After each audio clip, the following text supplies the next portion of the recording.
word of God and so forth. So I want to commend you all. I want to commend you all in Jesus, of course. You know, it's not for our glory and honor, but excellent job, excellent job. And I'm not saying that because all you saved me from preaching on a Sunday.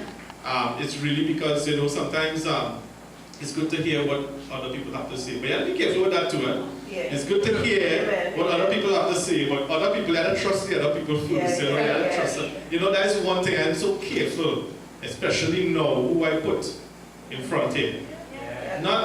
It's not mine, you know. That's why I say, this place is not mine, you know. This is God's place. And you know, I want to encourage you, if you are asked to speak, of course, if you are asked to speak, it means that I hold you dearly, as well as I respect you. And I encourage you to keep living that life for God. Because I will not know everything that goes on with your life. And so it's important when you come up here, that you come up here in holiness as well. You have to be holy when you're up here. And I say I am perfect. That's a different thing. But we'll come to that. So I just want to say, I go on and on and on, but basically that's what I want to say. So I'm so happy to see each and every one of you that have survived the tropical storm. Get a little feedback? Alright, I kind of half deaf because Avinash was crashing us about right next to me. Avinash, don't worry, you play good this morning. You play good. Hold on, any better? Better, okay. Remind me to switch it back on, right? It's just in my back here. Alright, cool. Alright, so I'm so happy, as I said, to see each and every one of you all that have survived the tropical storm that we experienced. How was your experience of this tropical storm? Well, I have a story to tell you. And of course, that God has been good to us. God has been good to us. The fact that we can stand here today means that God has been good to us. We might get a little rain, we might get a little wet in the rain and so forth.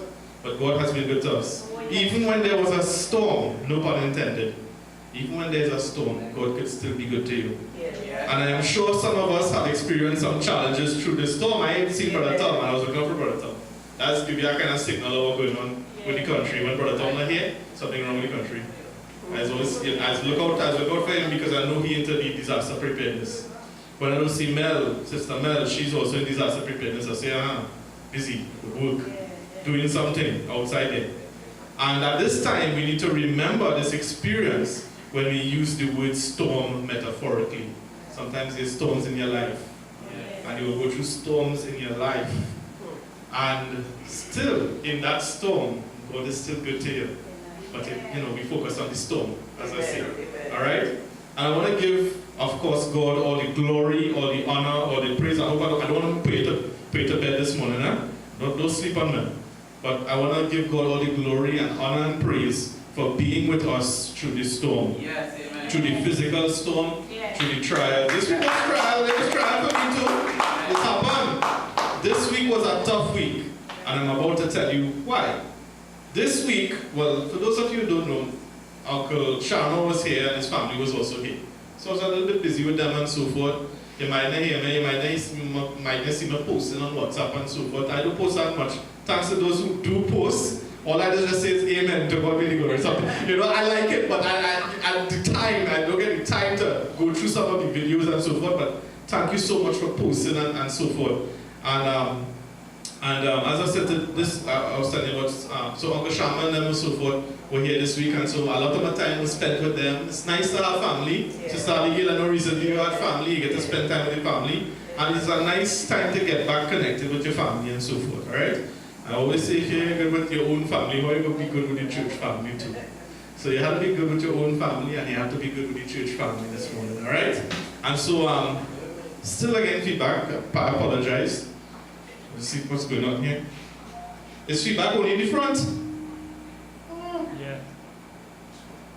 Double try this weekend. Double try this week. Alright. So this week my patience was truly tested. You hear the story? My patience was also broken. Really? Sometimes, I don't know about all you. I don't claim to be a holy roller person. I claim to be, of course, a child of God. And sometimes in all this being a child of God and so forth doesn't mean that you don't have physical limitations. So in this process, I want you to remember your physical limitations, alright?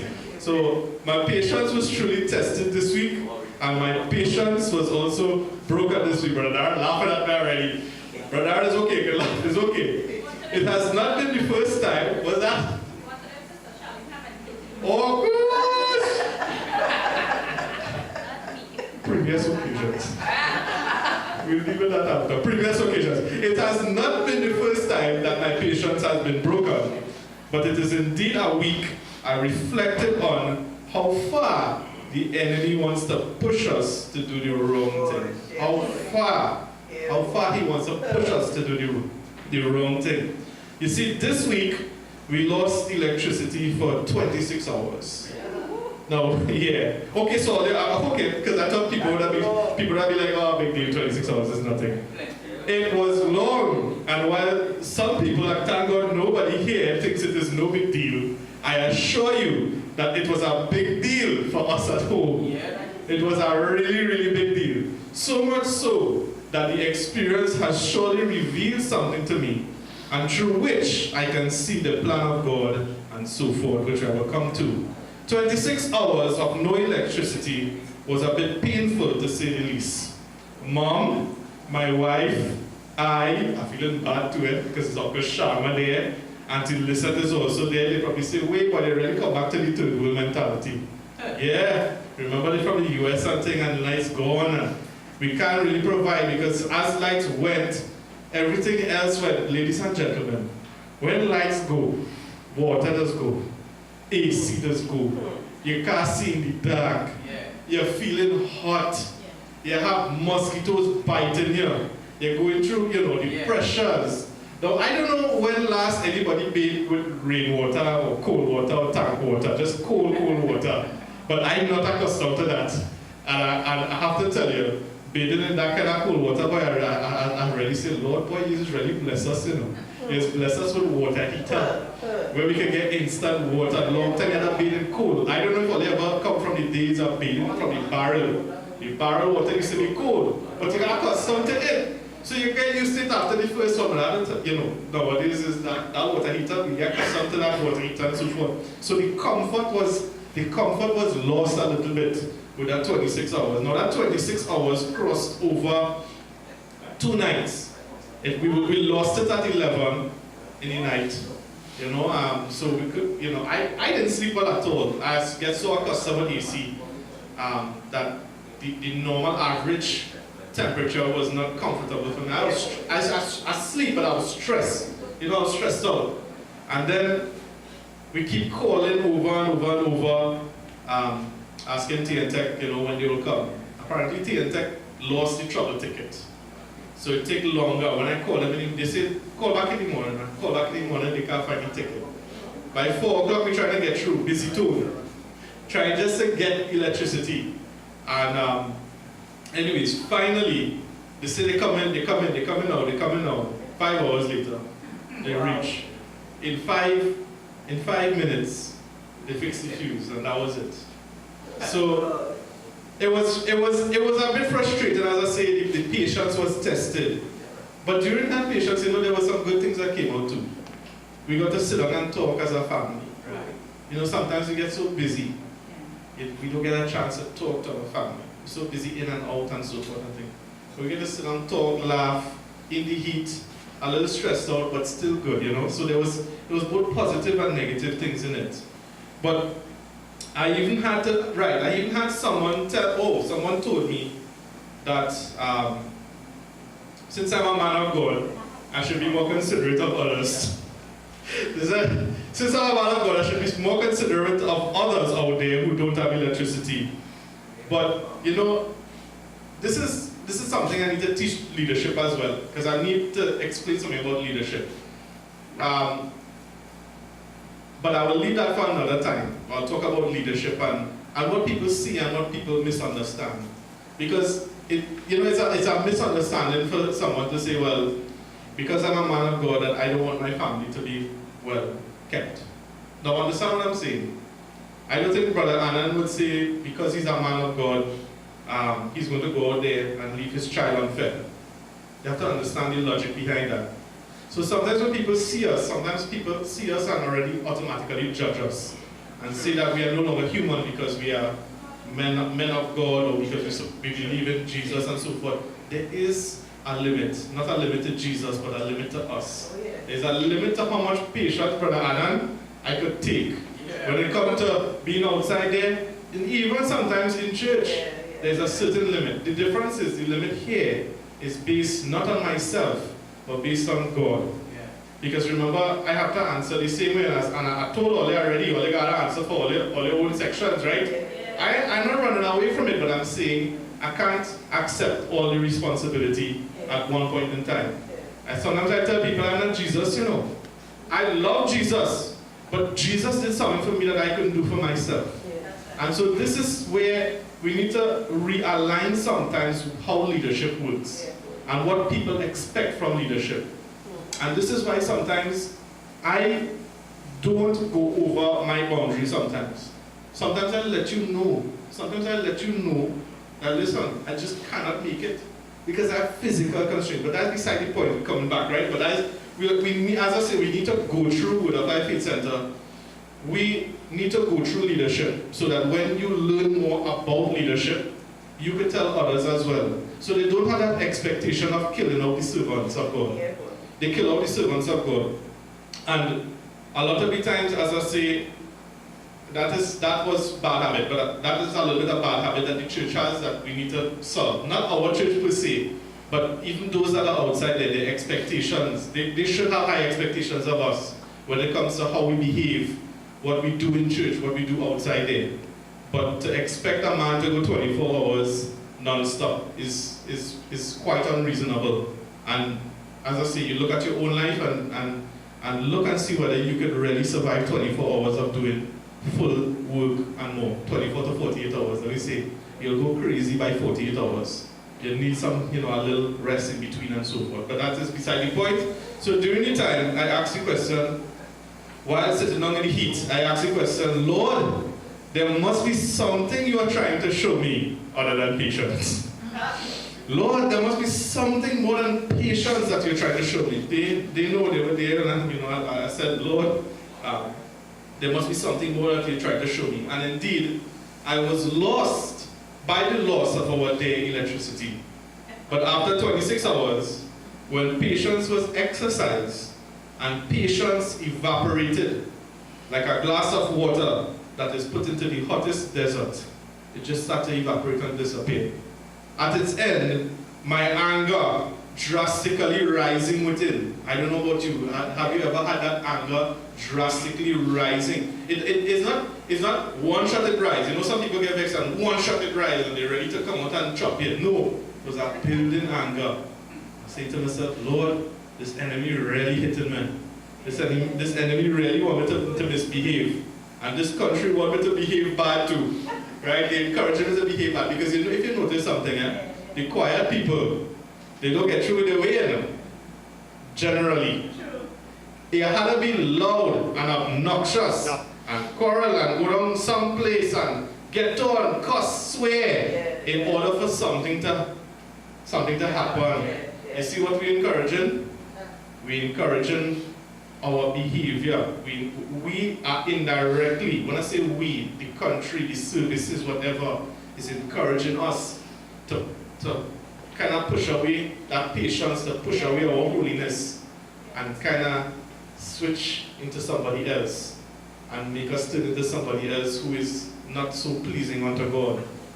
And so it's an important thing for us to look at that and realize that we don't want to be bad people, but sometimes I don't know, they encourage us to be bad people by the systems that are in place and so forth. I ain't something negative, I'm just explaining something. So my anger was drastically rising, like the waves in Maracas on a rainy day. That is how I can describe it. The waves start to get stronger. And like that temptation is there. And such was that anger that grew within my soul. But I sinned not, technically speaking. I sinned not. I didn't curse, I didn't swear, nothing like that. I only vented a little bit to the person on the line, stated, look at how long will it take you to do this thing. And finally, electricity was restored. And we finally got an opportunity, once more, to praise the Lord without the lack thereof. And you know, when you think about it, sometimes you go through that patience, you go through that struggle, you go through that storm, for you to really see when you get it back, for you to give God all the glory and honor and praise. And there was, as I said, a greater lesson there when you come in. So water was restored, AC was restored, lights were restored. And you know, in a way, this is its own small sermon. That if you really hold on and trust the God, sometimes you will lose something, and sometimes you will gain it back at the point that you need to gain it back. It will be restored. I want to encourage you this morning. If I'm going into a harder sermon this morning, so I want to encourage you before I go into that, because it's not hard on you, but it's hard as it will be generally hard. But I want to encourage you to hold on to Christ Jesus. You went through. I know somebody else would have gone through some trials here this morning. Didn't get an opportunity to talk about it. But I want you to hold on to God. He will not leave you or forsake you for long. He might leave. When I say he might not see him working a specific thing, but there is a reason for it. And then he will come in when he needs to come in and so forth. That doesn't mean he leaves you. It just means he's always there looking, you know. But he may not intervene into something until the timing is right and so forth. Alright?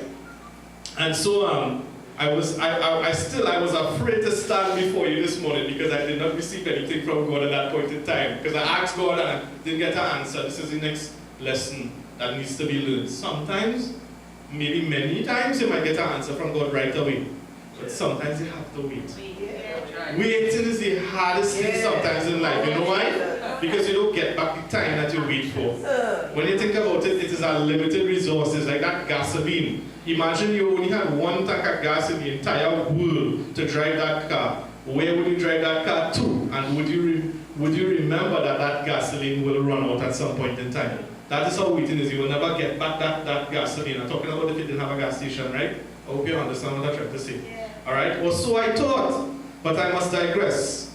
Because before I get into my morning sermon, be warned that this sermon will only be effective if you open up your hearts and be willing to reject offense in order to gain the lessons to be learned. The lessons is what helps us along the way in life. With that said, please turn to your neighbor this morning and repeat after me. You know, we usually do this. Ready? My God is the Alpha and the Omega. He is the beginning and the end. He will protect you from the storm. And you will continue to see him as Abba Father, righteous Savior, the great I am. You will be blessed and highly favored. Your generations will be blessed. And this church will continue to be blessed.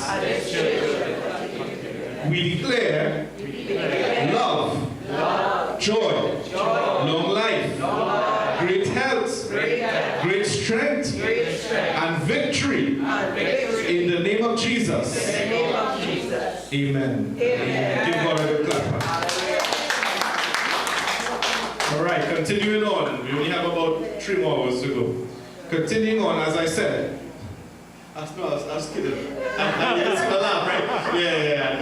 Just see, you know, anybody when I go, ooh, but Sister Shah, you know, she would go, whoa. Right?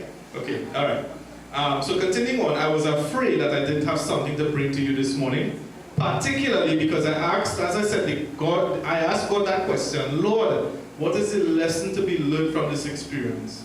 And God showed me something interesting. More importantly, very alarming this morning. This morning, you have to be a mature person to hear what I'm about to say. This is why today, I'm actually glad that some folks didn't come, because maybe it might be that those folks are not ready for it. But today, God sent you, and maybe you are ready for this word this morning. Alright? So Pastor, really, for real. In fact, if you have not arrived to a place of maturity, you may very well be offended by what I'm about to say. But we don't have offended people here, because I'm not really talking about anybody here. To be honest, you will see where I'm coming from. In fact, let me go as far as to say, if you choose not to hear what I'm about to say, then I am not sure how much help I can be to you as a pastor, as a person that you can trust to give sound advice, as a person who cares about your best interest this morning, as a person who cares about God's best interest as well. Isn't that what we all are striving to do? Yes. To have best interest in each other and also best interest with God? Yes. My sermon today is entitled, Turning a Blind Eye. Turning a Blind Eye. You see, I experienced some hardship this week. And thank God, it was just electricity and nothing more major than that. It had more major issues you could go through. You could go through a bad health result. Get that already. I just explained it. You could go through a bad announcement of some sort. You could go through that in life. But thank God it wasn't so bad. But this week was so hard on many other people. If you look at the news, you see that currently flooded bank after the storm. In fact, I had to drop Uncle Sharma yesterday, and passing down, we saw the flood. It didn't flood, the road again, but I saw them trying to dredge, I think that's the word, dredge, Uncle Hadi will know. They dredged the river, they cleared the river to try to clear whatever flood is in the plains and so forth. So this week was hard on us, but it was also hard on people outside there. I even know Charlie was telling me that some people, I don't think they even get back electricity. I cannot imagine. I cannot imagine. I would have blown my top by now. Pastor would have blown his top. This is my limitation as a human being.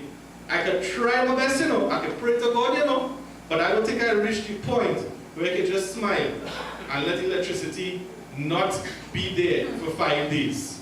Count it. Or even 3 days for that matter. 26 hours was even then I was tempted to say something. Not curse, I talked about tempted to go and do something. Alright? Do something more than what I was doing.